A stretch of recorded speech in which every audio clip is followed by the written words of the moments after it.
जब डिसीजन आने वाला था तो उस इंसान का डेथ हो गया। अब डेथ होने के बाद इनके पास कोई रेमेडी नहीं लग रहा था। उन्होंने कंसल्ट किया बहुत सारे वकीलों से, कुछ वकील ने उनको बेवकूफ बनाया और उनको जानकारी नहीं थी, कुछ लोगों को आधी जानकारी थी तो क्लियर नहीं थी। वो एक घूमते घामते मेरे पास आए। मैंने भी इस पर रिसर्च किया, पूरा डीप में जाकर मैंने 8-10 केस लॉज पढ़े, सिचुएशन पढ़े, जो सीआरपीसी 394 है जिसके तहत इस पर प्रोविजन है, नेगोशिएबल इंस्ट्रूमेंट एक्ट वो पढ़ा, नेगोशिएबल इंस्ट्रूमेंट एक्ट 138 पढ़ा। उसके अलावा जो क्रिमिनल केस होता है आईपीसी 420 फॉर्जरी का, फ्रॉड का, वो पढ़ा। आईपीसी 70 के तहत क्या प्रोविजन है वो पढ़ा और सीआरपीसी 421 के तहत क्या प्रोविजन है ये पढ़ा। टोटल मित्रों 5 ऐसे जो सेक्शंस हैं जिसकी अगर आपको जानकारी मिल जाए ठीक से और उसको आप समझ जाएं तो इस तरीके के सिचुएशन से आसानी से आप निकल सकते हैं मित्रों। लेकिन इसमें भी बहुत सारे ट्विस्ट आएंगे, कहानी बनेगी, तो इसके लिए मैंने आपके लिए 6 केस लॉज रेफरेंस के लिए रखा है जो मैं आगे आपको समझाऊंगा कि कैसे और कहां हम उसको यूज कर सकते हैं। मित्रों इस केस में जब कोई उपाय नहीं था तो नेगोशिएबल इंस्ट्रूमेंट एक्ट के तहत केस चल ही रहा था। आईपीसी 420 का केस भी पहले से ही उन्होंने सेट कर दिया था।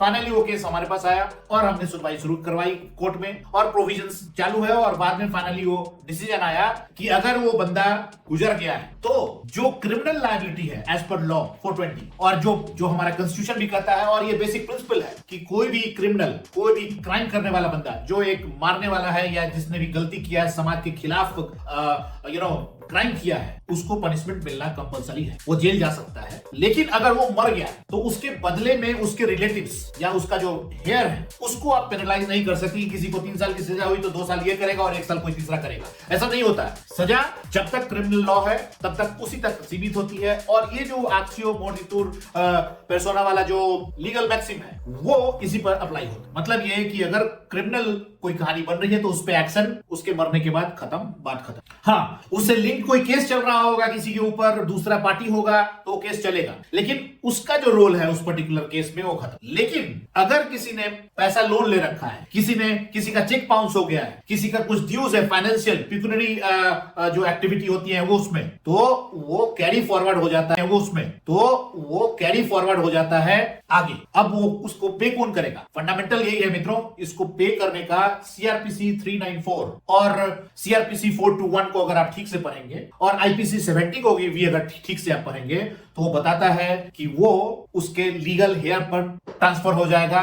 लीगल हेयर पर नहीं ट्रांसफर होगा, उसके उस प्रॉपर्टी में ट्रांसफर होगा जो वो ओन कर रहा था। मान लीजिए कोई मर गया और उसके पास 5 मकान है, उसके पास 5 एकड़ जमीन है, उसके पास कोई प्रॉपर्टी है, कुछ एसेट्स हैं, कुछ बैंक में पैसे हैं, तो वो पैसे जो लीगल हेयर्स होंगे उनको ये समझना पड़ेगा कि जो फाइनेंशियल लायबिलिटी उसके फादर ने या जिससे वो सक्सेशन कर रहे हैं, जिसने वो छोड़ रखा है, वो फाइनेंशियल लायबिलिटी को पूरा करने के बाद ही जो बचता है वो उनका होगा और डिवाइड होगा एज पर लॉ। लेकिन अगर पहले ही वो डिवाइड कर लेते हैं, इस चीज को ध्यान में नहीं रखते हैं, तो IPC 70 comes into play, because वो प्रोहिबिट करता है कि अगर कोई इस तरह का कहानी बन रहा हो तो आप उस प्रॉपर्टी को शेयर नहीं कर सकते, बांट नहीं सकते, उसको ओनरशिप नहीं ले सकते जब तक कि ड्यूज ना क्लियर कर दें दूसरे का।